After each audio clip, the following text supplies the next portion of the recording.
Welcome to this explainer on Namibia. When you picture Namibia today, you probably see a land of just incredible natural wealth. We're talking vast, breathtaking deserts and a nation that's widely celebrated for its peaceful democratic transitions. But beneath that surface level of modern stability, well, there's a really profound paradox. Because this is a country that's simultaneously burdened by a deeply entrenched legacy of exploitation. And I mean literally, it has shaped its physical and social landscape from the ground up. 63.4. Now, you might be wondering, what is that? It's not a temperature and it's definitely not a geographical coordinate.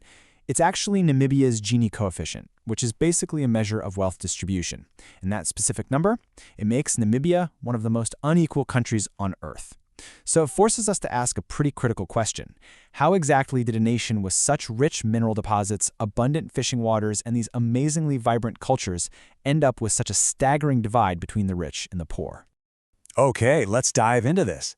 To make sense of modern Namibia, we're going to cover its ancient roots, the devastating eras of German rule and South African apartheid, the fight for independence, and finally the modern challenges and resilience defining the nation today.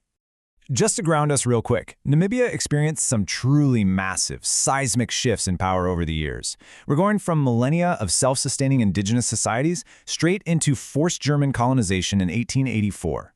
Then, by 1915, control violently shifts over to South African administration, which triggers an armed struggle in 1966 and finally culminates in independence in 1990. So this gives us a clear cause and effect narrative of a people navigating just relentless structural inequality. All right, part one, ancient roots and early life. Stepping way back into the pre-colonial era, long before the borders of modern Namibia were ever drawn up, this harsh but spectacularly beautiful region was home to some incredibly diverse indigenous groups. You've got the prehistoric hunter-gatherers Sand peoples, whose rock art, by the way, still dots the Brandberg Mountains. Then you have the Bantu-speaking tribes like the Ovambo, who brought in advanced agriculture and settled up north. And coming from the east were the pastoral Herero, who were drawn to the really rich grazing lands near the Kalahari. And over millennia, these groups highly adapted to their specific, unforgiving ecosystems. And here is a really fascinating detail. Despite subsequent decades of colonizers actively trying to obliterate their cultures, the linguistic roots of these early peoples survived. The indigenous Khoikhoi and Bantu languages are still actively shaping modern Namibian geography and everyday speech today. So literally, when you're reading a map of Namibia, you are reading the enduring legacy of its earliest inhabitants. Pretty amazing, right? But what's truly remarkable here is their early cultural flexibility. When severe droughts hit or they were displaced from their territories, these groups didn't just survive, they completely innovated. I mean, some Sand groups actually moved to the coastal Namib and adapted into permanent aquatic foragers. Meanwhile, Bantu groups were out there developing sophisticated iron tools, and the Herero were establishing these highly organized systems of tribal law and justice. Moving on to part two, German rule and the genocide.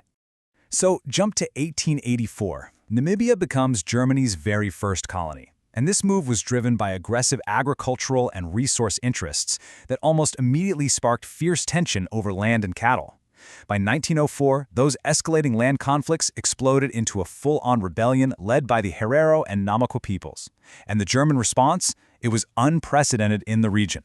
Under the command of Governor von Trotha, the colonial military enacted genocidal warfare. This wasn't just your standard military conflict. They used scorched earth tactics, they poisoned the water supplies, and they quite literally drove men, women, and children into the waterless Omahake Desert. 80%. Let that sink in for a second. Nearly 80% of Namibia's indigenous population in those regions was wiped out in just a few short years. The human cost is almost impossible to comprehend. Historians widely regard the events of 1904 to 1907 in Namibia as the 20th century's first genocide. It is a staggering, somber reality that permanently altered the demographic fabric of the entire nation. And for those who actually survived the desert, the nightmare wasn't over. They were forced into concentration camps like Grootfontein and subjected to brutal forced labor and medical neglect. This dark period permanently impacted the human geography of the African continent. For Germany, and honestly for the world, it created a deeply buried historical debt, a massive atrocity that was largely just ignored by the outside world for decades as global attention started shifting toward the world wars. Which brings us to part three, the South African apartheid era. Now, you might think the end of World War I and the defeat of the German Empire would bring some kind of relief, right? Well, actually, the nightmare just changed hands. The League of Nations stripped Germany of its colonies and handed the administration of Namibia right over to neighboring South Africa. Now, the mandate was explicitly intended to be this benevolent trusteeship to protect and uplift the local population. But instead, South Africa brilliantly and tragically used this mandate as a shield. They systematically exported their racist National Party policies directly into Namibia, enforcing a completely brutal reality of apartheid. So they essentially rolled out a classic divide-and-conquer playbook. They prohibited full citizenship for non-whites, forced indigenous populations into marginalized native reserves, and legally transferred all the best agricultural land straight to white settlers. And while they were busy stripping the country of vast resources, we're talking diamonds and uranium, they intentionally underfunded black education and healthcare. They meticulously designed a society where the majority was entirely subservient to the minority. All right, part 4. The fight for independence. But look, oppression inevitably breeds resistance. As we move into the 1950s and 60s, the pure despair of apartheid rule started forging a highly organized resistance. You had this whole new generation of educated Namibians stepping forward, and they absolutely refused to accept the subservient status imposed on them. Right at the forefront was SWAPO, the Southwest Africa People's Organization, led by Sam Nujoma. When it became completely clear that peaceful protests were only being met with violence, SWAPO took a bold, multi-pronged approach. In 1966, they launched an armed struggle, starting with Operation Arid Eden. But they weren't just fighting on the battlefield. They were simultaneously orchestrating a massive international diplomatic campaign, securing support across newly independent African nations, and taking their case directly to the United Nations. There's a quote from our source material that really nails how the Namibian struggle became completely entangled in global Cold War geopolitics. For decades, the UN would pass resolutions and South Africa would simply ignore them. But by the late 1980s, things changed. Shifting alliances in neighboring Angola, changing global power dynamics, and just relentless international pressure finally cornered the South African government into negotiations that they literally could no longer avoid.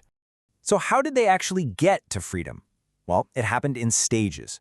First came the 1988 peace accords, which smartly tied Namibian independence to the withdrawal of foreign troops from Angola.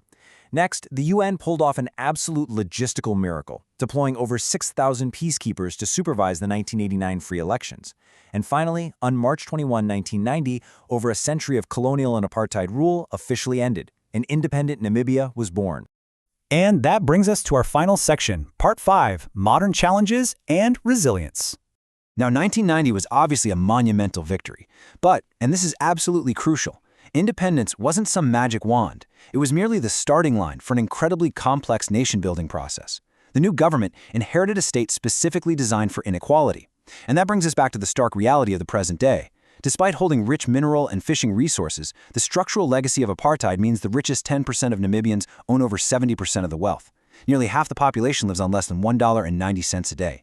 So you can see the economic architecture of the past is still vividly present. Plus, healing a fractured society is an immense challenge on its own. Today, Namibia faces an incredibly difficult and politically sensitive process of social reconciliation. You basically have two entirely conflicting narratives of the past struggling to coexist. On one hand, the colonized memory rightfully focuses on historical atrocities and their ongoing economic effects. On the other hand, the colonizer focus often pushes to just simply move on in the name of nation building. Bridging that gap, it remains a very delicate, ongoing effort. And as if those historical wounds weren't enough, modern Namibia faces a gauntlet of compounding issues. Youth unemployment is staggeringly high, sitting around 42%.